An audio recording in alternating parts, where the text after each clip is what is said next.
Do you want to get healed? Do you know that there are many paths to healing, and holistic healing is one of those options that you have?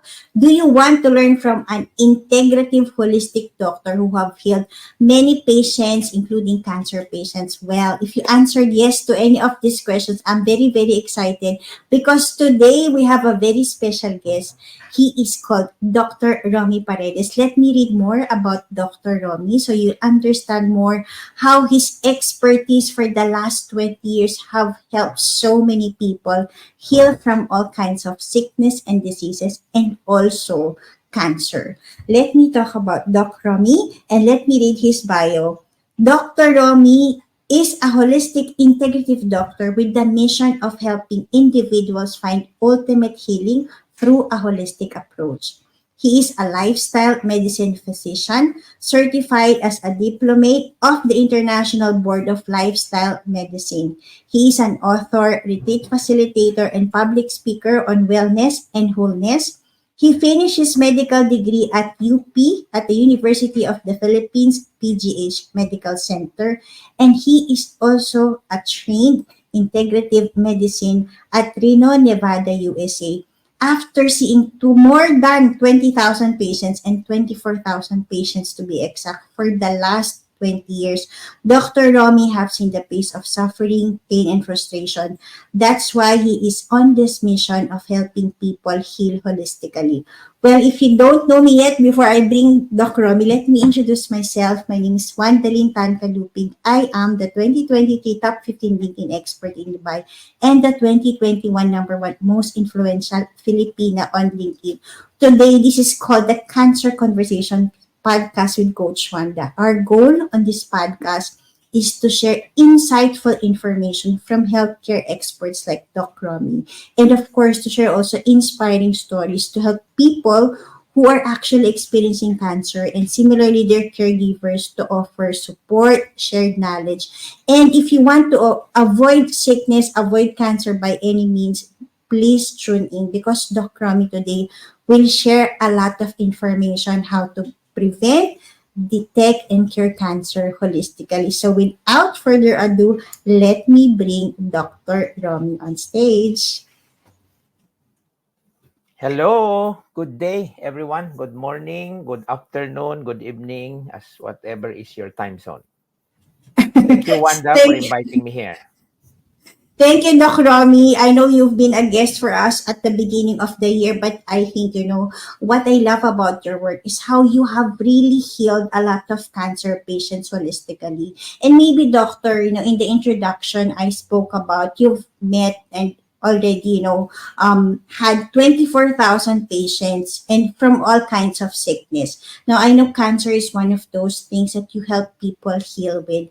Can you share a bit of story? How did you, come up of how do I help cancer patients? Because I know these patients are on a different spectrum of sickness. Mhm. Can you share a bit of story about, your journey helping cancer patients? Yeah. So my journey started when I was searching for the truth. When I was asking myself, what is authentic healing all about? What are the conditions for authentic healing to happen? Do we have to push healing or do we just have to allow healing to happen? See, I'm not an oncologist, but I ended up seeing a lot of cancer patients who come to us for complementary healthcare. In addition, and in complementary to the standard healthcare, we are on the softer side of healing, if I may say. And again, 24 years ago, I witnessed a little boy undergoing a treatment for cancer. And that has been transformational for me because it opened my heart and I began to surrender the arrogance of my mind when I saw the suffering of that little boy. I was still in the hospital before, and I was already searching and asking, why is that little boy shouting to his parents he doesn't like it anymore? Hmm. So that's what happened. So I witnessed that situation, that a little boy with cancer undergoing treatment was shouting to his parents that he doesn't like to continue anymore. So I have seen the pain and the suffering of that little boy. And I finished medical school asking to myself and to the whole world, what is authentic healing all about? Then I went to then I searched for book after book after book, or seminar after seminar after seminar, or I even went to other countries in search of that question in my head. What are the requirements, or what are the things that could make authentic healing happen naturally, spontaneously, and holistically? Wow, that's quite a story, Dr. Wright. You know what I learned throughout my journey in life is that really one event, in your life can totally change something. And as you shared the story of this boy who was shouting about his pain, on the cancer treatment, I think, it changed your life into finding the true answers of really how to heal cancer authentically, holistically. Now, Doc, I think it's not about what's right or what's wrong. And as you rightly said, whatever you're doing is a complementary to what people are seeking now. And maybe from your experience seeing many cancer patients for the last 20 years, can you tell us more? What are the common problems? What are the symptoms for that matter that's an indication that you might be having cancer? Okay. So there are many symptoms. It could range from no symptom at all. Yes, there are cancer Mm. patients who have no symptoms at all, and they just find it out when they have these annual laboratory tests or annual exams. But the range could go also into a very symptomatic cancer patient, like, a lot of pains, a lot of aches, some chronic constipation that lead to colon cancer, for example, unwavering cough or cough that doesn't go away, headache that is so severe, or weakness that is unexplainable, or weight loss that is unexplainable. So there are so many symptoms that could be cancer already. Of course, the appearance of the symptoms will not finalize the diagnosis of the cancer.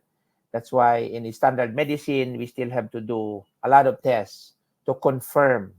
So we call this confirmatory tests. There are tumor markers, but of course, the ultimate test is the biopsy. The biopsy, because there was a tumor already that is seen on a diagnostic imaging like a CT scan, an ultrasound, or an MRI, or a PET scan, or whatever. But at the end of the line of the diagnostic process, it will be the pathologist who will say the final diagnosis. Mm. So I think, doctor, what's scary here, based on my research, there are about 19 million people who was diagnosed with cancer in 2020. That's new cases, and in terms of death, cancer is the second cause of death globally. And I think what's even more scarier is what you said here, that it's sometimes there's no symptoms at all, and symptoms can vary from weight loss or weakness, or something that you thought was normal. Mm. Maybe, doctor, and you also said about the biopsy and this test that you need to do to confirm whether it's cancer or not. And I've been reading a lot. And I think one of the things that needs explanation also here is, biopsy is a process for you to confirm whether it's a cancer, but the biopsy itself has both positive and negative side that could trigger the spread of the cancer. Mm. Can you shed more light about this? Because I know a lot of doctors, I know they're busy. It's not about, but people need to understand when you do the biopsy, this could be the implications, and if you don't do it, what could go wrong? Can you Yeah, expand more yeah, about this kind of test? yeah, yeah. As a medical doctor, because I'm a medical doctor, I understand. I fully understand that the ultimate confirmatory test, whether it is cancer or not, is actually the pathological diagnosis, which requires a specimen. And for us, for the medical professionals to get a specimen, we need to poke the tumor. Mm. Uh, Standard treatment or standard understanding says there's nothing wrong with it. In the internet, there are so many other conflicting opinions about it. I would like to play neutral about the biopsy. Some are scared, some are not, some just go for it. But majority of the medical profession say there's nothing wrong with it. Based on experience, a lot of people uh, are willing to undergo biopsy. At the same time, an increasing number of people are scared to do biopsy because they ask their neighbor, or they research, or they Google, because the conflicting opinion on biopsy, I would say, is theoretical. Why theoretical? Mhm. No one can prove, honestly, that when you poke a tumor, it can actually spread the tumor. So they call it a theoretical risk, in fairness to the topic of whether it is safe or not. So when a patient come, I tell them it's up to you. But I tell them, of course, that that idea or that possibility of a theoretical risk, and I let them research. Uh, However, there are also many types of biopsy actually. So there is a incision biopsy, meaning you cut a portion of the tumor. There is an excision biopsy, wherein you scrape the whole, you scoop the whole tumor, you excise it. And there is also the needle biopsy, which is what is actually being said or being concluded, or it's the opinion of some that the needle biopsy can poke the tumor and can cause spread of the tumor. Again, I'm not here to say it is true. I do not know. Maybe it's a theoretical risk, but again, it's a theoretical risk. So let people Google it. Let people decide on it. But it's also nice to know that there are differences in opinion about that. I think the safest is the frozen section biopsy, because in the frozen section biopsy, the when the tumor is if a sample of the tumor is excised from the tumor, uh, if it is malignant, then they do an immediate surgery. So I think that will eliminate the so-called theoretical risk. Uh, so because again, no one can prove, no one can say that when you poke a tumor with a needle, the tumor will spread. Unless there is a technology that will go together with the needle, that while it is going on inside the tumor and something falls off and it is taken, and a video is taken, but there's no technology to do that.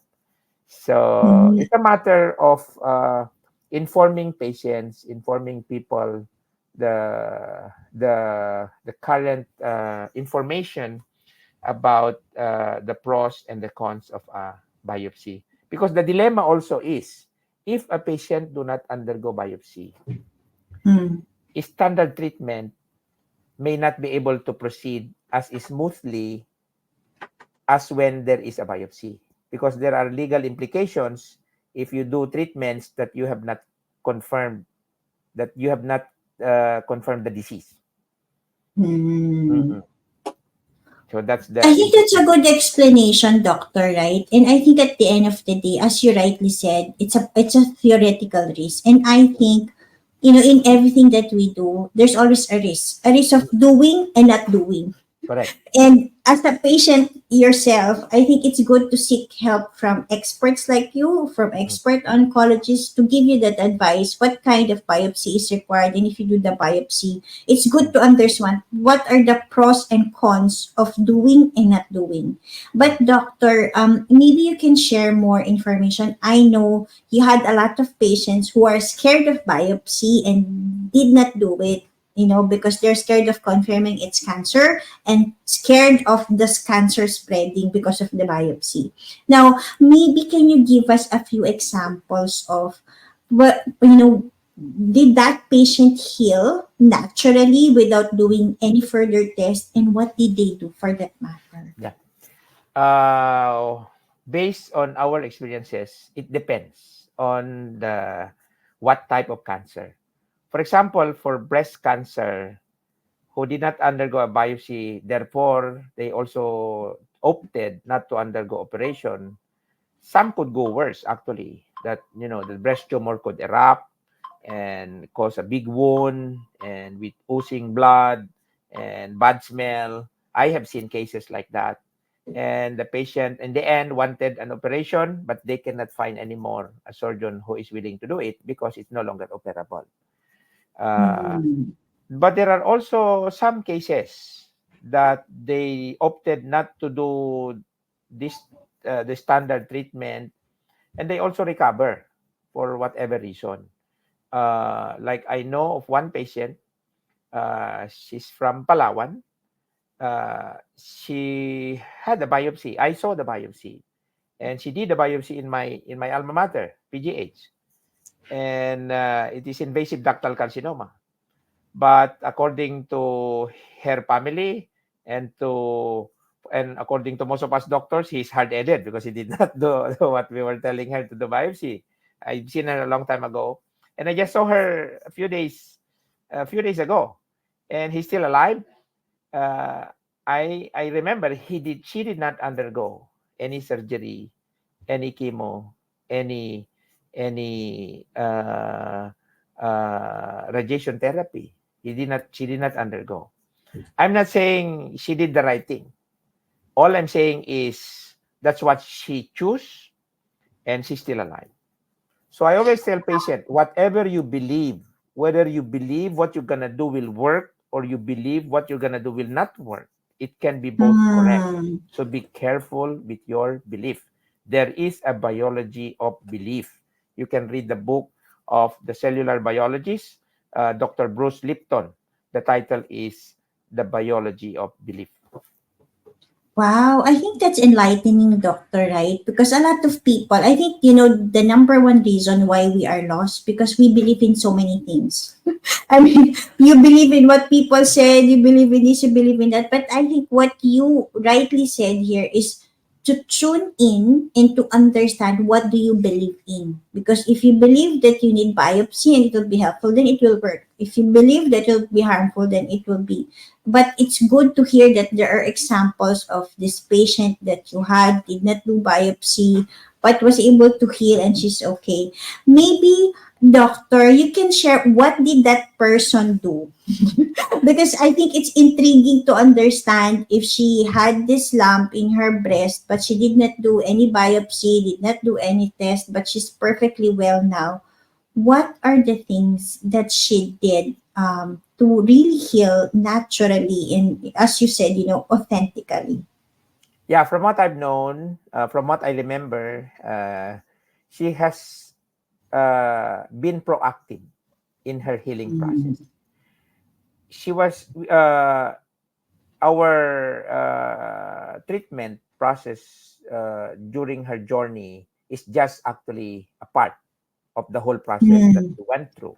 So I'm not saying she only went exclusively through our own programs, but I remember she was very proactive. She was reading, she was talking to people, she was going to places, really searching also for the answer. What is authentic healing all about? And I put in the chat here because I remember her name, and I remember she's a very open person because she's willing to talk. Actually, she's willing to share. and that's why I put the name. And if you want to interview her, you can. But of course, I will ask her first. I put the name in the chat here because uh, so that I will not forget, and we will not forget in case you need someone to talk to. Uh, so she has been reading books. She even enrolled in some courses on health and wellness here and abroad. And in the eyes of most physicians, she is hard headed. But that is sometimes what I see in cancer survivors. We, Mm. we look at them as hard headed. In Tagalog, matigas ang ulo. But this actually is one of the ingredients for authentic healing to happen because they become proactive, not passive. They begin to understand why the tumor is there, that it is actually not there to kill them, but actually there to change them, to transform them. It is a healing of perception, really. Wow, that's good to hear, doctor. And thank you for sharing her information. I would love to have her on the podcast because you know what I also learned is that breast cancer is the number one, in terms of the breast the cancer problems that women have. Breast cancer is the number one. And I think it's good to hear what she did, in terms of other than seeing Doc Romy. What are the other ways that she was able to heal herself? And I think I like what you said that, those people who actually become stubborn and take their health on their own terms became, he was able to heal themselves. And actually, that brings me, Doc Romy, I actually read your book. It's called Transformation Medicine, Pathways to Becoming Your Own Best Doctor. Now, the example you gave of this patient who have problem with her breast was able to heal herself.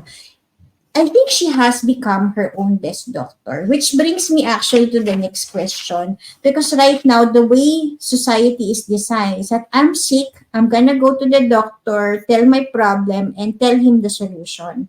But I know because I used to be sick always 10 years ago, but I've learned how to become my own best doctor too, in terms of tuning into my body, understanding what I need, even without seeing the doctor. I was able to heal myself and my children. Now, doctor, this becoming your own doctor is a very big word to many people who don't understand how can you heal yourself. Is that even possible? Mm. Can you share more? How can you really become your own doctor, and what does that mean?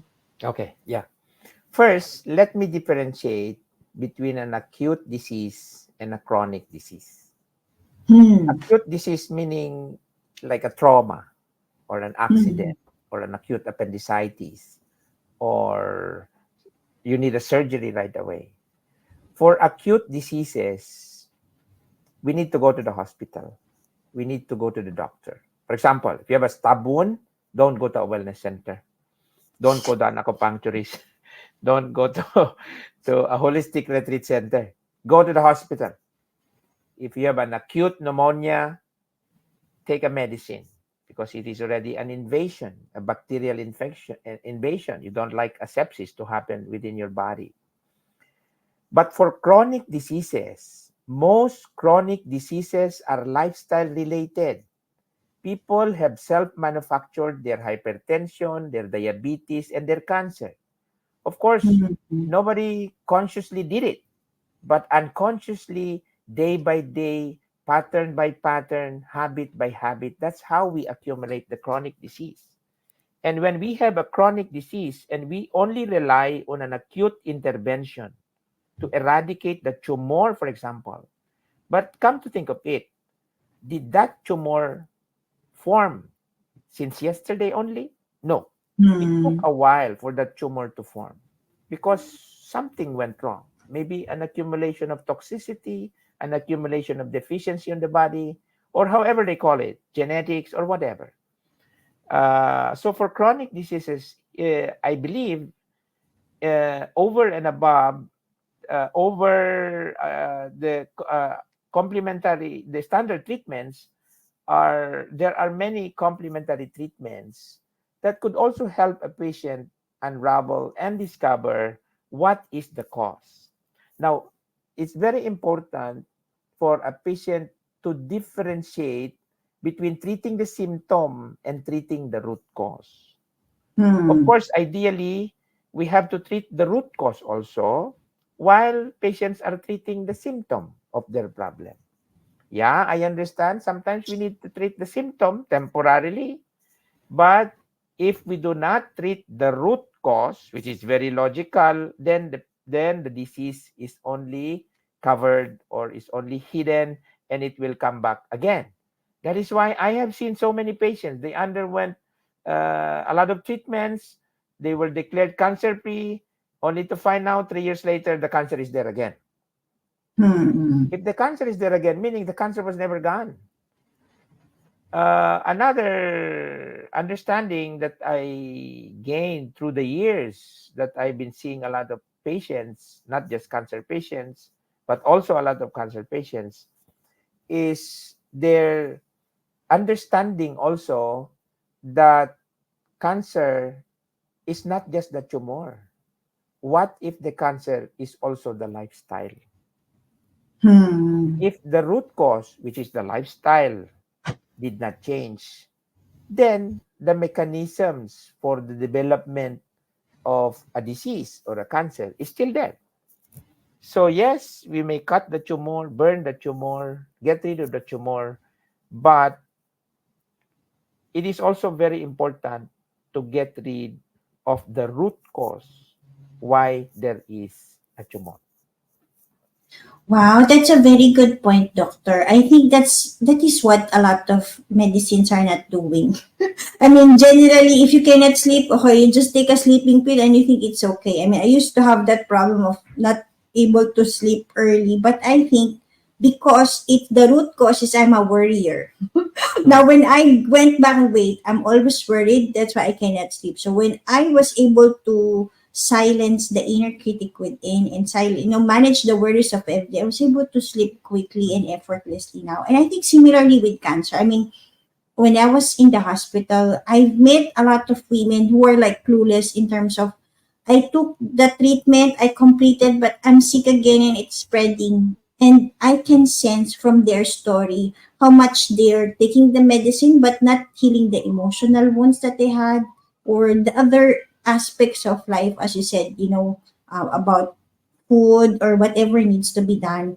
And I think that is what I'm excited about because I'm proposing a project with Doc Romy where we want to help more cancer patients heal holistically. If you want to take the medicine, that's good. But why not heal the root cause of the symptoms? Because that is what really authentic healing is about. And I think that's what I learned from my own journey of healing myself and others. It's about finding the root cause and solving that. And then you really become, free and healed. And that is the intention. Now, doctor, I also want to understand in terms of, I understand that a lot of people have cancer because of stress, because of lifestyle. Now, what are the things that we need to make sure that we incorporate in our lifestyle to avoid having cancer or any sickness for that matter? What is that tip that you want to give us? Okay.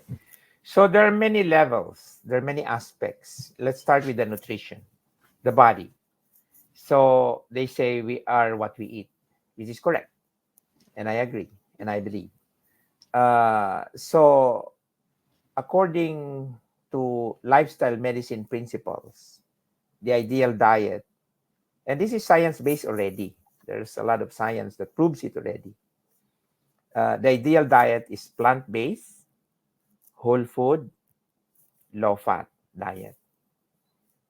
But the standard diet of most people is the opposite: animal based, processed food, high fat. It's very rare to find a plant-based, a whole food, a low-fat restaurant in the Philippines. Mm. It's very rare. Uh, but that's our one of our dreams actually, to develop plant-based, whole food, low-fat restaurants. We're not yet there. We're still in the transitional stage. Transitional means, there are vegetarian that are vegetarian recipes. They are not meat already, but still they're still somewhat processed, because that's one way of meeting people where they are. So that's one, nutrition. So that's the body. For the mind, yeah, stress is the number one problem and root cause of a lot of diseases, not just cancer, but all the chronic diseases like the lifestyle related diseases, because stress affects the entire body, the entire system. So there are many stress management programs around the world. But what I could say is a higher level to that is inner management. In stress management, you manage your external circumstances. You manage your schedule, you manage your spouse, you manage your company, you manage your employees, you manage your community. But you can never have 100% control of your external circumstances. In inner management, you can have 100% control of your inner well-being if you are willing to improve yourself, to nurture yourself. And there are actually very good programs on inner management.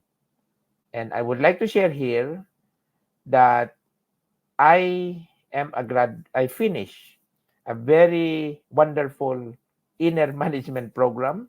The title is Inner Engineering. It is actually Mm. of inner engineering. So me and my wife took that program in Hong Kong way back 2017. It was offered by 𝐀𝐿𝐔𝐄𝐒𝐓 Foundation, and we were lucky because when we were in Hong Kong for 4 days to attend that inner engineering program, the founder of 𝐀𝐿𝐔𝐄𝐒𝐓 Foundation himself, Sadhguru, was the lead facilitator, was the sole facilitator of that event. And we were so lucky because it was really transformational for us. Inner management. And I continue to nurture the things that I have learned in that program. And I also share it to patients by pointing to them, why don't you enroll in this inner engineering program? So I've been promoting it. Or for those who cannot attend yet the program, at least give them the idea that the difference between stress management and inner management. Wow, doctor, that's something new, right? I mean, this is the first time I'm hearing, although I've heard and I've seen Sadhguru, I hope I'm pronouncing it right.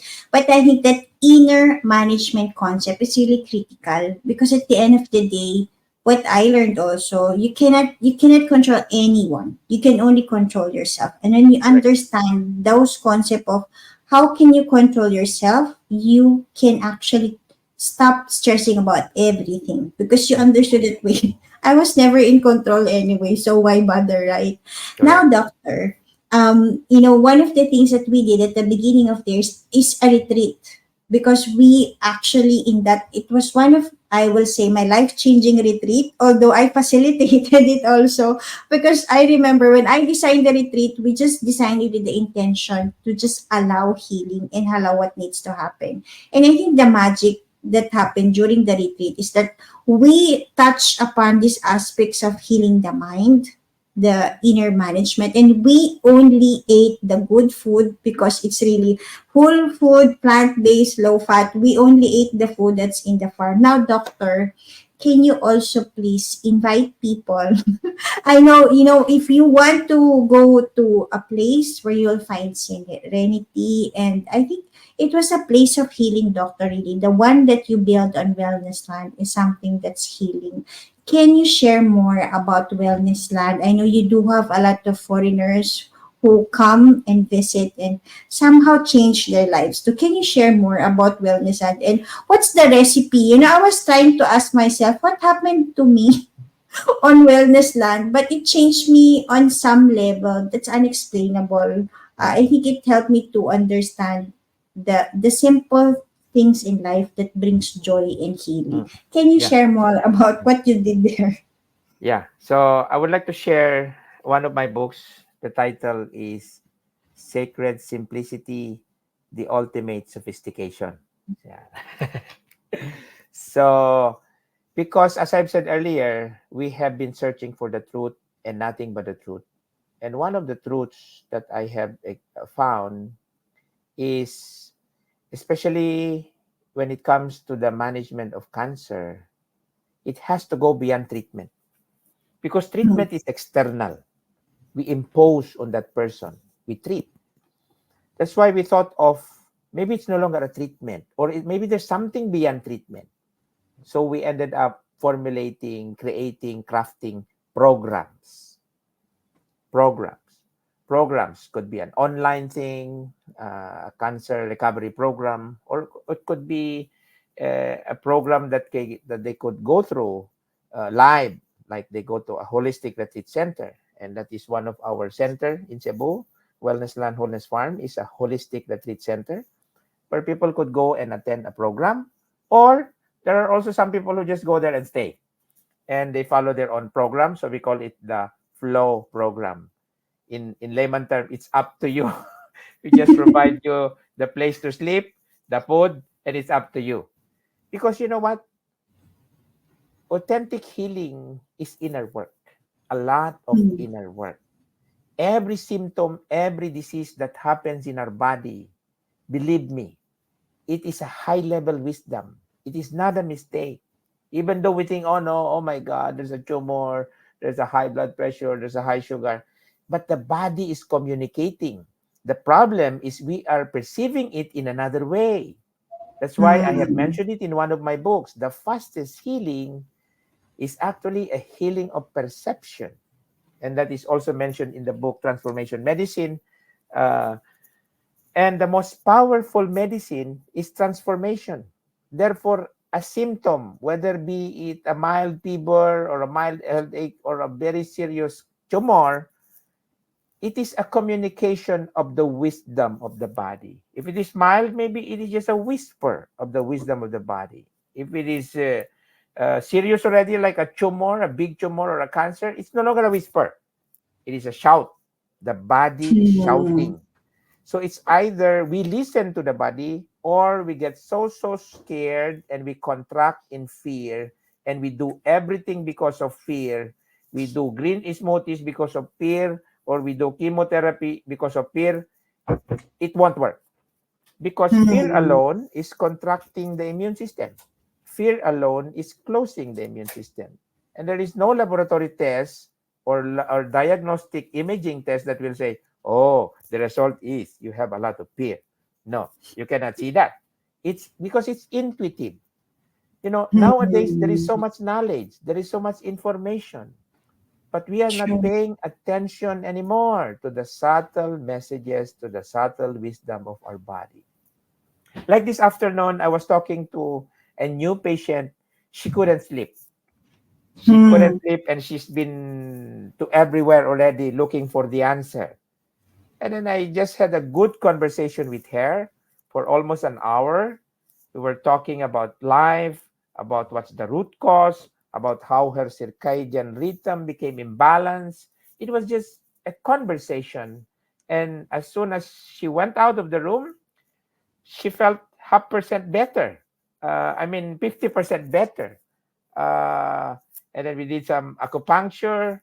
I was trained with some very basic acupuncture, which I do to my patient. But I think it's the conversation itself, because in conversation, we bring back the symmetry of healing. Unlike in a consultation, sometimes there is an asymmetrical relationship between the patient and the doctor. So I believe in conversation because you bring back the symmetry. I tell patients, I cannot heal you, ma'am. I remember you said earlier in the introduction that I have healed. I wanted to correct you, but of course, I did not want to interrupt you. But honestly, when people ask me, have you healed anyone? My answer is no. But I have helped a lot of people heal themselves, because true healing came from within, not from without. We were just there to mm. mirror to them, to explain to them, to encourage them, to inspire them that yes, if they are willing, they can actually heal themselves. Wow, that's enlightening. I think I love that correction, doctor, how you said that, you don't heal. You help people heal themselves by finding the healer within. And I think that's the Yep. one that people need to understand. And doctor, now I know we can talk the whole day with all the wisdom that you have, but this is the time now. If people want to, I always consult Dr. Romy for many things because his wisdom, he has learned so many things that I don't need to enroll in so many programs. I just need to ask Dr. Romy. Now, Dr. Romy, if people want to consult you, I know you do teleconsult, if they want to visit Wellness Land, and I know you also have a program which is called How to Heal Cancer Holistically. Can you share more about how to best reach you? So if people need some help and guidance, as you rightly said, I think my favorite term I learned from you, let's change laboratory into laboratories because Yes. there's a message in your Mm. sickness that only you can understand. Doctor, Mhm. can you share more about how to best reach you? Yeah, so we have a website. It's www.wellnessland.org. And in the homepage, there is a booking portal for those who want to have a conversation or a consultation with us, however you want to call it. It could be on-site. We have two on-site centers. I'm based in Cebu. Wellnessland Urban Center is located in Cebu City, Philippines, and Wellnessland Wholeness Farm is also located in the mountain part of Cebu City, Philippines. It's all in our website. We also have a self-guided, self-paced, take your time, go with the flow program, no pressure. It's very cheap. Uh, the title of the program is There is Hope: How to Overcome Cancer Holistically. Just by the title alone, it is already healing. Why? Hope is a powerful vibration that opens possibilities. That's why, regardless of the stage of the patient of their cancer, I always tell them, Ma'am, sir, there is always hope. Some people would say, Dr. Paredes, don't give false hope. But my reply is, what is false in giving hope? Hope Hmm. is energy. Hope is vibration. If you say there is no more hope, then all the possibilities will close. But when you Hmm. say there is still hope, then the possibilities will open. And when I say hope, it is not just about physical healing. It could be mental, emotional, and even the higher levels of healing, which is spiritual healing. So this self-paced, self-guided, very cheap program, How to Overcome Cancer Holistically, can be accessed through our website, www.wellnessland.org. Just go to the tab Online Courses. It's very cheap, but it is very powerful. Thank you, doctor. I've watched that many times already. I keep on repeating and then even snipping the pictures. So again, I would like to thank you, Dr. Romy, for sharing your wisdom today. If you are watching us on live or on replay, this is the Cancer Conversations podcast. Our goal is to share insightful information and inspiring stories to help people prevent, detect, and cure cancer. And we want to give, as doctor said, hope that you can be healed, hope that whatever sickness that you have, if there's a possibility for you to get healed. And it's about listening from experts like Doc Romy. We do have many guests from oncologists, doctors, cancer caregiver, and survivors. So please tune in to our next episode. If you want to partner with us as a guest or sponsor, message me or Kaltan Social Media Marketing. Thank you again, Dr. Romy. God bless you. Any last words you want to say before we end the Thank episode? you. Thank you. Last words, we can heal ourselves. Thank you, Dr. Romy. Thank you, everybody. God bless you. Thank you, Bye. Ande. God bless. Bye-bye.